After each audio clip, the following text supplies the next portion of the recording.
Welcome to B2B Payment Trends Finance Leaders Are Watching. Study results and expert practices brought to you by the Controllers Council. My name is Neil Brown, Executive Director of the Controllers Council. And before I introduce our expert panelists and our partner sponsor, let me share some brief housekeeping items. This webinar is CPE eligible with 4 polling questions, so please answer each poll. If not CPE, please answer to benchmark your peers. Also regarding CPE, you must attend for 50 minutes and answer a quick survey at the end of the presentation. Next, we'll have Q&A at the end of the presentation, so use your GoToWebinar control panel to ask our expert questions. And finally, you'll receive a link to this webcast via email in the next 24 hours, so no need for notes or screenshots. And with that, I'm very pleased to share a word about our partner and sponsor. AvidXchange is a leader in automating invoice, payment, and accounts payable processes for mid-market organizations. AvidXchange processes more than $242 billion in transactions annually with 1,600 employees, 8,500 customers, and over 265 accounting systems integrations. Learn more at avidexchange.com. And with that, I'm very, very happy to share our expert speaker today, Amanda Miller, who is a senior solutions consultant with AvidXchange. Amanda, welcome. Thank you, Neil. Happy to be here. And hey, everybody, my name's Amanda. I'm a senior solutions consultant here with AvidXchange. And I've been with AvidXchange for about 6.5, going on 7 years, where I focused on implementing new clients for the majority of that time, building out integrations, as well as the solutions consulting side, getting new clients ramped up and learning about the AvidXchange product. Great. Well, I'll turn it over to you. Perfect.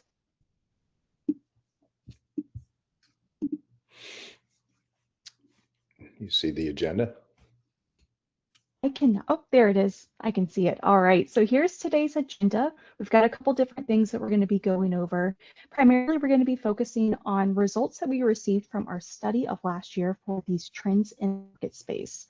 But looking through the different key areas, how finance teams are adjusting to an uncertain economy, what doing more with less has become the new normal for our teams here, how technology is helping fill workforce gaps, the impact of the federal check phase out, how finance teams are strengthening security, how to evaluate electronic payment technologies, as well as a Q&A at the end where we can address any questions that you all might have.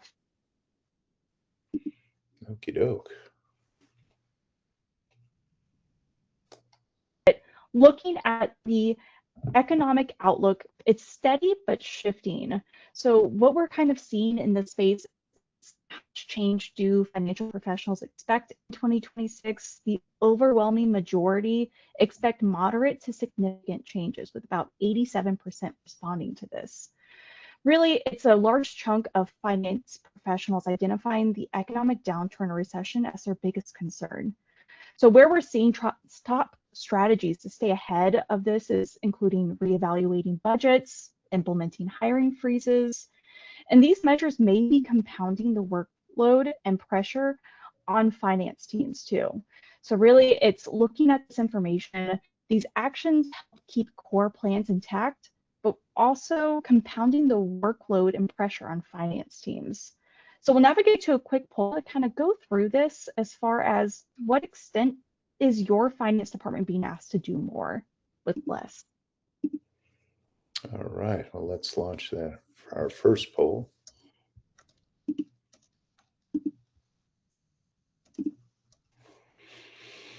And to what extent is your finance department being asked to do more with less due to current labor market challenges? So please take a few moments to answer. All answers are confidential and anonymous. And we'll show the results in a few more moments.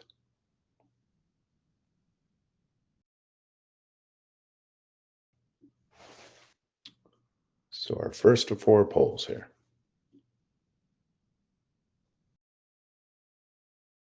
And Amanda, are you seeing in the I marketplace? am, Oh, good. You're yeah. seeing it. I was Good. gonna Okay. say, I can see your screen and in the marketplace, these results, I'm looking at what's coming in. It's seeming like the vast majority of you all are seeing at least some extent of being asked to do more with less. And that's exactly what we saw in our study we conducted with 80% reporting being asked to do more or less. So this is definitely in trend with what we're seeing in the market here. All right. Well, let's freeze on those results and see. So, like you said, 41% leads all with great extent, followed by 27% moderate and 18% small, and only 5% not at all. So yeah, total majority. Okay, well, we'll move forward here. And we're doing more with less on the rise. All right. Now, like I said, 80% what we saw in our survey was being reported to do more with less, to moderate to great extent. So just like you guys reported, this is a big stressor for our teams that we are seeing. Top strategies that we're seeing to address these resource constraints is cross-training existing employees to handle multiple roles, and also implementing new technology or automation tools. So technology is really emerging as the critical lever here, helping teams balance efficiency, demands, while maintaining control and accuracy. So these tools for automation are really going to help you guys out with this kind of growing stress of doing more with less for your teams. And this will lead us into our next poll. Okay.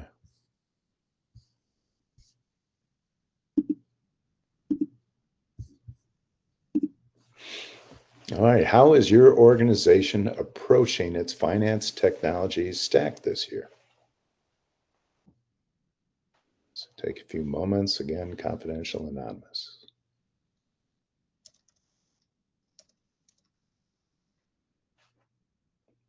Our second of 4.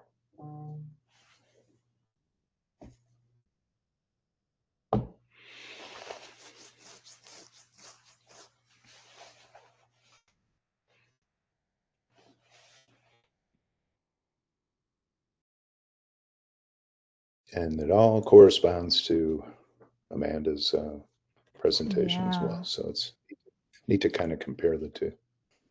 So it'll take a few more. Yeah, looking like everybody's seeing definitely approaching technology stack in a couple different ways here. Maintaining current number of tools, but improving, simplifying, and consolidating the number of tech tools. These are all things that I hear clients talking about when they're implementing or evaluating these AP automation products. And here's the final results here.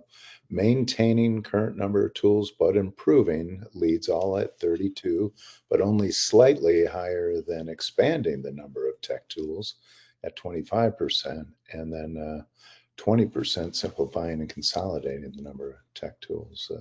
14% prioritizing integrating platforms and partners, and only 9% not sure. So good stuff. Yeah, and this really just drives home going into the next slide and talking about creating efficiencies of technology. Creating operational efficiencies remains a top priority for finance teams heading into 2026, just like you all reported on with that poll and what we found in our study. Finance teams are realizing the benefits of these technology tools and also AI. AI is on the rise, especially when it comes to P and payment processing. 42% report increased efficiencies from AI, such as faster completion of work or more completed in the same time frame. And 44% are investing in AI savings and additional technology or automation too. So we're seeing this as a big top area when it comes to investing in technology with our companies here.